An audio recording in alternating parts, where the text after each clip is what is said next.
आप सिर्फ जय भीम ही बोलिए और बाबा साहब की जयंती मनाने की तैयारी करिए। इस खबर पे ध्यान देने की कोई जरूरत नहीं है जहां पर बाबा साहब का अपमान किया गया। ये खबर प्रयागराज की है जहां पर डॉक्टर भीमराव अंबेडकर जी की मूर्ति को तोड़ने का प्रयास किया गया, उनके मूर्ति पर लात घूंसे मारने का प्रयास किया गया। एक बच्चा, छोटा सा नासमझ बच्चा, मनुवादी सोच का बच्चा बाबा साहब की मूर्ति पर तमाचा मारने की कोशिश कर रहा है। उस वीडियो में एक बच्चा अपने लातों को चला रहा है। उस खबर पे ध्यान देने की जरूरत नहीं है क्योंकि बहुजन समाज तो सोया हुआ है। बहुजन समाज कहां इस खबर पे ध्यान देगा। बाबा साहब का यहाँ अपमान किया जा रहा है और आप लोग शांत हैं।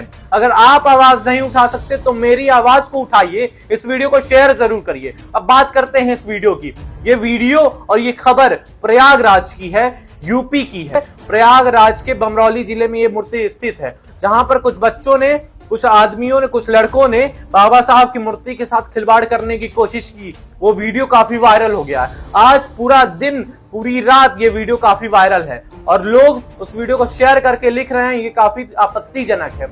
लेकिन शेयर करने से क्या होगा? उस वीडियो को सिर्फ शेयर करने से क्या होगा? आपको आवाज भी उठाना होगा। इस तरह की घटनाएं सिर्फ आज नहीं हुई है, इस तरह की घटनाएं लगातार होती हैं। हम वीडियो बनाते हैं, उस पर खबर लिखते हैं, लेकिन क्या होता है, उसका परिणाम क्या निकलता है? मेरे हिसाब से कोई परिणाम नहीं निकलता है, कोई समाज पे इफेक्ट नहीं पड़ता है। लोग बाबा साहब की मूर्तियां तोड़ते हैं, बाबा साहब का अपमान होता है, लोग मनवादी सोच के लोग खुशी मनाते हैं और बहुजन समाज आवाज उठाते ही रह जाता है। वो भी पूरा बहुजन समाज नहीं, क्योंकि कुछ बहुजन समाज के लोग तो सोए हुए हैं। बहुजन समाज का कुछ ही हिस्सा है जो आवाज उठाता है, बाबा साहब के लिए बोलने का काम करता है। वही बाबा साहब जिसको बहुजन समाज रहनुमा मानता है, जिसको हम लोग रहनुमा मानते हैं। बाबा साहब ने हमारे लिए क्या कुछ नहीं किया, लेकिन आपने उनके लिए क्या किया? आप उनकी मूर्ति को नहीं बचा पा रहे हैं तो उनके विचारों को कैसे बचाएंगे? उनके विचारों का प्रचार प्रसार कैसे करेंगे? मैं तो यही सोचते रह जाता हूं, कैसे बहुजन समाज आगे बढ़ेगा? बाबा साहब का जो सपना था वो कैसे पूरा करेगा बहुजन समाज? यही मैं सोचते रह जाता हूं। कभी कभी तो मैं जब ये सोचता हूं तो मुझे रोना आ जाता है और अंदर से काफी गुस्सा भी आता है कि जो बाबा साहब पूरे समाज के लिए, महिलाओं के लिए, युवाओं के लिए, पूरे देश के लिए इतना कुछ कर गए, लेकिन देश ने बाबा साहब को क्या दिया? बाबा साहब के विचारों का ही प्रचार प्रसार नहीं कर पाया पूरा देश। पूरे देश में अभी भी कुछ लोग ऐसे हैं जो बाबा साहब के बारे में जानते नहीं है। बाबा साहब को सिर्फ दलितों का मसीहा मानते हैं, लेकिन ऐसा नहीं है। बाबा साहब ने पूरे देश के लिए काम किया, पूरी महिलाओं के लिए काम किया, पूरे युवाओं के लिए, लड़कों लड़कियों के लिए काम किया। लेकिन कौन इसको प्रचार प्रसार करेगा? मेरे जैसे लोग, मेरे जैसे और पत्रकार ही इन सब बातों को उठाते हैं, लेकिन पूरे लोग क्या कर रहे हैं? ये काम सिर्फ मेरा नहीं है या मेरे जैसे पत्रकारों का नहीं है, ये काम आपका भी है।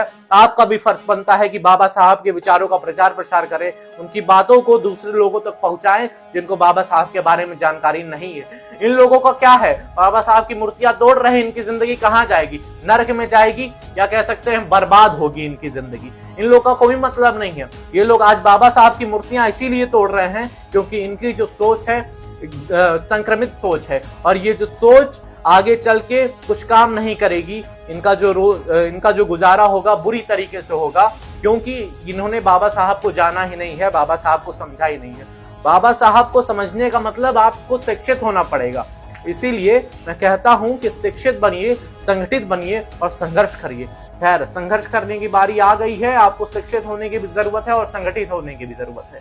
संघर्ष करिए। फिर अब थोड़ा सा इस वीडियो पर बात कर लेते हैं, इस खबर पर बात कर लेते हैं। मैं बात करने जा रहा हूं इसी घटना की जो प्रयागराज से सामने आई है, यूपी से सामने आई है। वही यूपी जहां के मुख्यमंत्री योगी आदित्यनाथ है, जिनको बुलडोजर बाबा भी लोग कहते हैं। खैर, यही बुलडोजर बाबा कहते हैं कि यूपी में SC ST की जमीन को खरीदने के लिए परमिशन की जरूरत नहीं है। सोचिए, परमिशन जब लेनी थी तब भी SC ST OBC की जमीनों पर कब्जा कर लिया जाता था। अब तो परमिशन लेने की ही जरूरत नहीं है। तब क्या स्थिति होने वाली है? इसीलिए सतर्क हो जाइए और सावधान रहिए। मैं अर्नब, बहुत बहुत शुक्रिया। अगर आप इस वीडियो को YouTube पर देख रहे हैं तो हमारे YouTube चैनल को सब्सक्राइब करना ना भूलिए। अगर आप इस वीडियो को Facebook पर देख रहे हैं तो हमारे पेज को लाइक करना ना भूलिए। इस वीडियो को शेयर करते करते वीडियो को लाइक जरूर करिएगा। बहुत शुक्रिया।